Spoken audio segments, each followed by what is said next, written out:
जितने भी शरीके खाता होते हैं, शरीके गिफ्ट होते हैं, को शेयरर होते हैं, उनका जो है आपस में मुख्तलिफ डिस्प्यूट, मुख्तलिफ तनाज़ात जो है वो आराइज होते हैं। दो तरह की यूजुअली सूरतें पैदा होती हैं कि एक वो कि जब एक शरीके खाता दूसरे के ज़ेरे कब्ज़ा रकबे में मुदाखलत करके कब्ज़ा करना चाह रहा हो, और दूसरी ये कि वो मुदाखलत करके कब्ज़ा कर ले।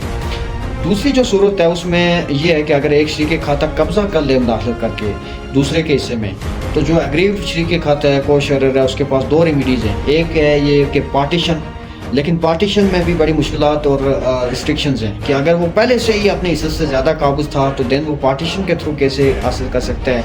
ये एक थोड़ी सी एक कदगन है इसमें, अगर स्ट्रिक्टली तो डीपली देखा जाए। लेकिन जो मोस्ट जो है वो इम्पॉर्टेंट रेमेडी उससे हासिल होती है वो सेक्शन 9 के तहत जो है इसमें जो है मौजूदा सूरत में जो aggrieved co-sharer is duty bound to file suit of possession under section 9 of specific relief act since dispossession from that particular property. Section 9 के तहत वो दावा दायर करेगा पोजेशन रिस्टोर करवाने की गरज से, और दखलयाबी का दावा दायर करेगा उस शरीके खाता के खिलाफ जिसने उससे स्नैच किया कब्जा। लेकिन दूसरी सूरत जो है वो अगर वो कब्जा करना चाह रहा हो दाखिलत करके, तो सिंपल जो है वो स्पेसिफिक रिलीफ एक्ट के तहत वो suit of permanent injunction till legal partition ये सूट फाइल करेगा।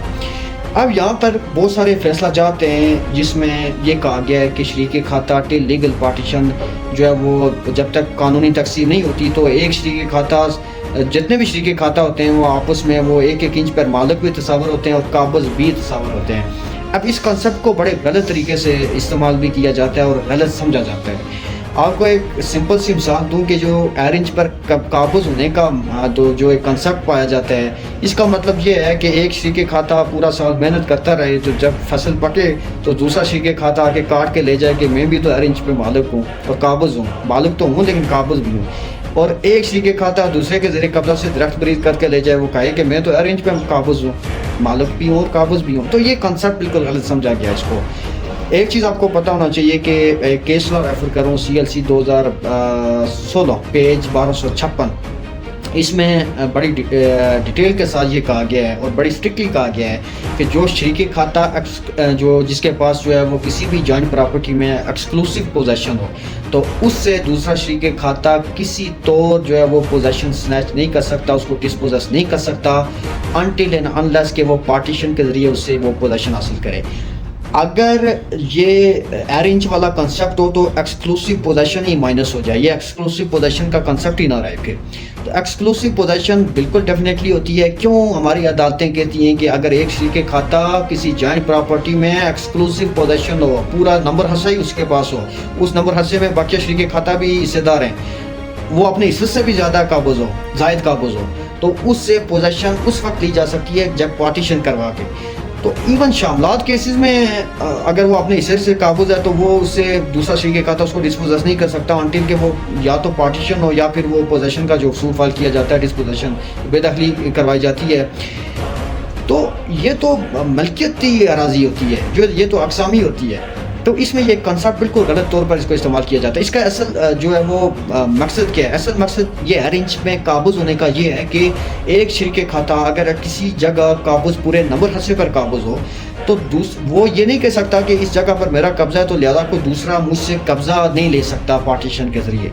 तो हर शरीके खाता उस पर मालिक और काबूज़ तस्वर इस सेंस में होता है कि वो थ्रू पार्टीशन उससे वो कब्ज़ा वापस ले सकते हैं उस अराजी का, पार्टिकुलर पोर्शन ऑफ प्रॉपर्टी का।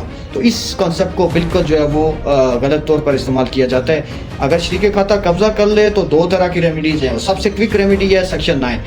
एक चीज़ आपको पता होना चाहिए कि अगर सेक्शन 9 के तहत आप पोजेशन वापस लेने के हकदार हैं तो हाउ इट बिकम पॉसिबल कि आप अपनी पोजेशन को प्रोटेक्ट नहीं कर सकते।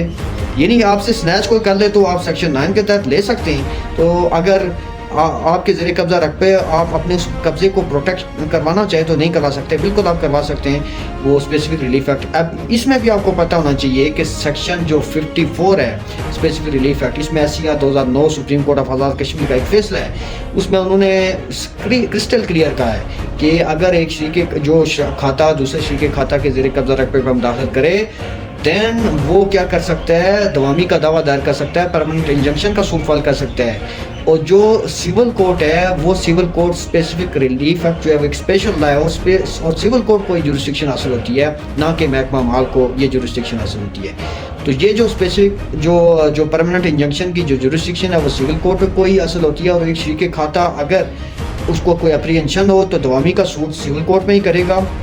और टिल लीगल पार्टीशन हम क्यों कहते हैं, टिल लीगल पार्टीशन इसलिए कहते हैं कि वो परमानेंट इंजंक्शन की जो डिग्री होती है वो एक तरह की कंडीशनल डिग्री होती है कि टिल लीगल पार्टीशन जो है वो इसको ये परमानेंटली इसको रिस्ट्रेन करती है, अदालत रिफ्रेन करती है कि वो इसके ज़ेरे कब्ज़ा रकबे पे मुताले जो है वो डिफेंडेंट है वो मुदाखलत ना करे, कब्ज़ा ना करे।